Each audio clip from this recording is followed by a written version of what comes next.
नाज़रीन, जैसा कि आपको मालूम है कि आजकल खुराक बड़ी बड़ी अजीबोगरीब है, इसमें मिलावटें भी मौजूद हैं। फल जो आते हैं, फलों में भी इंजेक्शन लगा के मुख्तलिफ़ तरीक़ों से उनको पकाया जाता है, जो कि इंसानी सेहत के लिए मुज़र होते हैं। नाज़रीन, इसी सिलसिले में आज दरमियान मौजूद है डॉक्टर हुमैरा भट्ट साहबा, जो कि डीन ऑफ साइंसेज हैं AR तविया मेमोरियल कॉलेज में। इनसे हम पूछते हैं, एक ही अपने फल के बारे में पूछेंगे जिसका सीज़न है। डॉक्टर साहबा जी कैसी हैं आप? ठीक है जी, मैं अल्हम्दुलिल्लाह ठीक। आप कैसे हैं? जी ठीक हो जी। डॉक्टर साहब, इस वक्त हम आपके दरमियान मौजूद हैं नया मुकाबला न्यूज़ की जानिब से, और हम आपसे पूछना चाह रहे हैं कि आजकल ये सीज़न है तरबूज का। ये जो तरबूज है, इसको आप इसके बारे में पहले बताएं कि ये सेहत के लिए कैसा है। तरबूज, अगर मैं कहना चाहूँ तो गलत ना होगा। लोग तो कहते हैं आम फलों का बादशाह, लेकिन अगर तरबूज की बात कही जाए तो ये गर्मियों का बादशाह, क्योंकि इसकी तासीर सर्द है। और चूँकि गर्मियों में मुख्तलिफ मसाइल जो है वो गर्मी के हवाले से आ रहे होते हैं। आजकल लोड शेडिंग भी होती है, गर्मी भी बहुत पीक पे जा रही है, लोगों की बर्दाश्त भी कम हो गई है। उस हवाले से तरबूज से ज़्यादा बेहतरीन कोई चीज़ नहीं है जो आपके बॉडी के टेम्परेचर्स को बैलेंस करे, हीमोस्टेसिस को बैलेंस करे, pH को बैलेंस करे। बहुत ही बेहतरीन चीज़ है। इसको डॉक्टर साहब किस वक्त खाना चाहिए जो के लिए सेहत के लिए बेहतर हो? कब खाना चाहिए?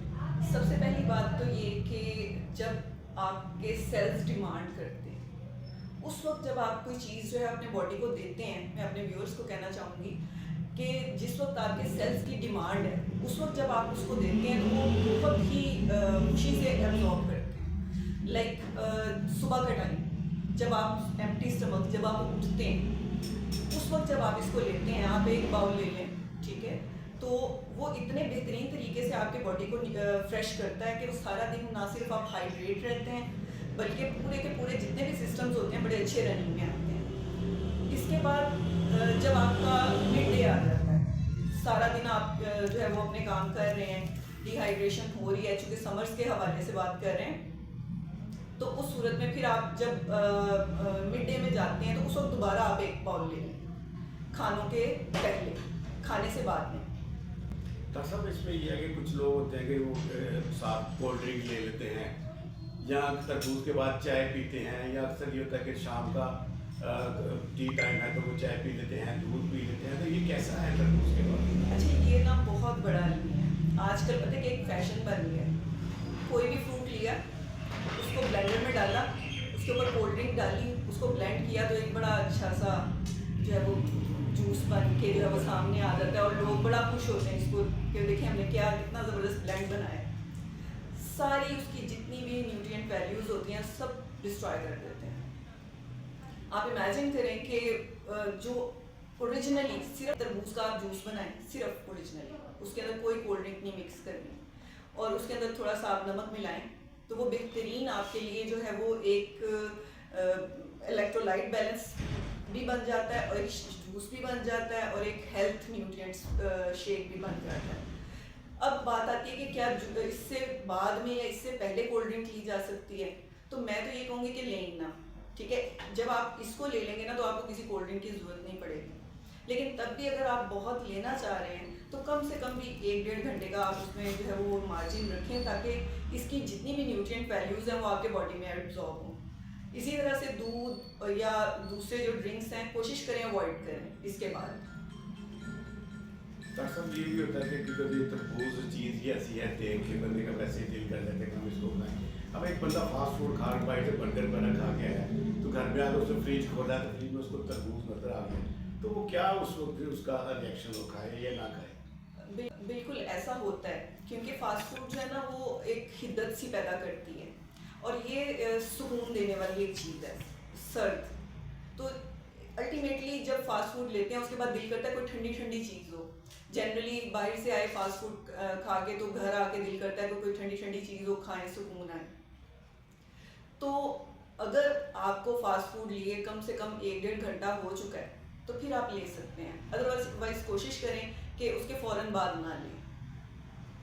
डॉक्टर साहब, ये देखा है कि जब भी हम लोग तरबूज काटते हैं तो उसके ऊपर नमक डाल देते हैं, नमक लगा के खाते हैं, काला नमक लगा लिया या सादा नमक लगा, वो कैसा है इसके लिए? अच्छा, ये साइंटिफिकली प्रूवन है कि जो नमक है ना, वो आपके सेलुलर लेवल पे सफाई करता है। हमारा एक अलमिया है कि आज के दौर में नमक को इतना खौफनाक समझा जा रहा है ना कि नमक यूज़ ही नहीं करना। यहाँ तक कि जो लोग हेल्थफुल हैं वो भी नमक को अवॉइड कर रहे हैं। अरे नमक बहुत ज़रूरी है। हमारे बड़े जो थे ना, वो हमें कोई भी फल नमक डाले बगैर नहीं खाने देते थे। बहाने बहाने से हमें नमक खिलाया जाता था समर्स में, क्योंकि आपको पता है कि स्वेटिंग हो रही होती है, बॉडी से वैसे ही नमक जो होता है वो ज़ाया हो रहा होता है, निकल रहा होता है, तो उस वक्त जो है वो बॉडी के अंदर जो है इसकी डेफिशिएंसी हो जाती है। अब होता ये है कि अगर हम किसी भी फल के ऊपर, खास तौर पे तरबूज के ऊपर, उसकी अफादियत भी बढ़ जाती है, हाजमा उसका अच्छा, जो मेटाबॉलिज्म उसकी होती है वो भी अच्छी हो जाती है, बॉडी के अंदर जाके उसका एब्जॉर्प्शन अच्छा हो जाता है। तो आप उसके ऊपर नमक ज़रूर डालें। और जो लोग किडनी पेशेंट्स हैं, या जो लोग सोडियम के से सेंसिटिव हैं, या जिनके जो लैब रिपोर्ट्स हैं उसमें सोडियम लेवल या क्लोरीन लेवल हाई आ रहा है, वो अवॉइड कर सकते हैं। डॉक्टर साहब ये बताएं कि तरबूज कच्चा खाना कैसा है? मतलब तरबूज परचेज करके आते हैं, वो कच्चा निकल आता है। कच्चा हरगिज़ ना खाएं। कच्चा तरबूज जो है ना, उसमें फ्लेवोनॉइड्स और इस तरह के कंपाउंड्स होते हैं जो आपके डाइजेशन को भी डिस्टर्ब कर सकते हैं। आपकी स्टमक हेल्थ जो है वो ख़राब हो सकती है, डायरिया हो सकता है, वॉमिटिंग हो सकती है। ठीक है, बजाय इसके कि वो फ़ायदे हासिल हों, आपको नुकसानात भी मिल सकते हैं। एलर्जिक रिएक्शंस हो सकते हैं, बहुत ज़्यादा लोगों को इस तरह से कॉज करते हैं अगर वो कच्चा तरबूज खाते हैं। डॉक्टर साहब ये सुना है कि बल्कि देखा भी है कि ये जो जितने भी ये फल बेचने वाले हैं, तरबूज फरोश है, ये उसको सुर्ख करने के लिए, रेड करने के लिए कुछ इंजेक्शन लगाते हैं, कलर इंजेक्शन कह लें।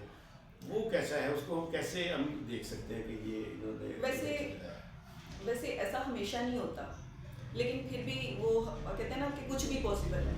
तो उसके लिए इसको आप चेक कर सकते हैं कि क्या इसको इंजेक्ट किया गया हुआ है या कि ये बिल्कुल प्योर अपनी फॉर्म में है। तो जब आप तरबूज को काटेंगे, अगर आपको पैचेस रेड नज़र आ रहे हैं, ठीक है, यानी पूरा होल तरबूज है वो वाइट है लेकिन कहीं कहीं रेड पैच नज़र आ रहे हैं, तो इसका मतलब है कि उसको कुछ छेड़छाड़ की गई है। इसी तरह से उसमें से अगर कोई आपको अनसर्टेन किस्म की कोई स्मेल आ रही है या कोई खुशबू आपको उसकी जो है वो डिस्टर्ब फील हो रही है, तो दैट्स मीन कि कुछ ना कुछ इस तरह से किया गया है। कच्चे तरबूज की निशानी ये होती है कि उसके जो बीज होते हैं ना वो वाइट होते हैं। तो जब आप काटेंगे तो अगर उसके साथ कुछ भी किया गया, उसको अगर शुगर इंजेक्शंस लगाए गए हैं या उसको कलर इंजेक्शन, रेड इंजेक्शंस लगाए गए हैं, तो आपको फ़ौरन पता चल जाएगा, क्योंकि जो सीड्स होंगे उनके ऊपर कोई कलर नहीं आया होगा, वो वाइट ही होंगे। डॉक्टर साहब अब तो ज़रा आप लोग भी परचेज करते हैं, इसको खरीदने से पहले क्या चेक करें इसका कि ये ठीक है, ये नहीं ठीक है? कैसे चेक करके उसको तरबूज को लें? वो काटेंगे तो पता चलेगा ना ये पका हुआ है, ये कच्चा है। बिल्कुल बिल्कुल ऐसे ही है। अच्छा, सबसे ज़्यादा मुश्किल उस वक्त होती है जब हम तरबूज लेने जाते हैं, क्योंकि ये पता ही नहीं होता कि ये रेड निकलेगा या ये मीठा निकलेगा या ये कच्चा निकलेगा, क्योंकि वो बंद होता है। कटा हुआ तो लेना भी नहीं चाहिए, जो ऑलरेडी कटे हुए पड़े हुए होते हैं उनको अवॉइड करना चाहिए। तो इसका तरीका ये होता है कि सबसे पहले देखें कि अगर उसकी जो स्किन है, जो उसकी बाहर वाला जो उसका छिलका है, अगर वो शाइनी है तो वो कच्चा है। फिर उसकी बेस लाइन देखें, जैसे जहाँ जैसे उसको रखते हैं ज़मीन के ऊपर या किसी भी चीज़ के ऊपर, तो वो उसकी जो बेस जो नीचे सरफेस को टच कर रही होती है, वहाँ पर एक येलो पैच होगा, दैट्स मीन कि वो पक्का है। अगर उसकी डंडी जो है वो सूखी हुई है, अगर बाजू का तरबूज के ऊपर डंडी भी होती है, अगर वो सूखी हुई है तो वो पक्का है, मीठा भी होगा।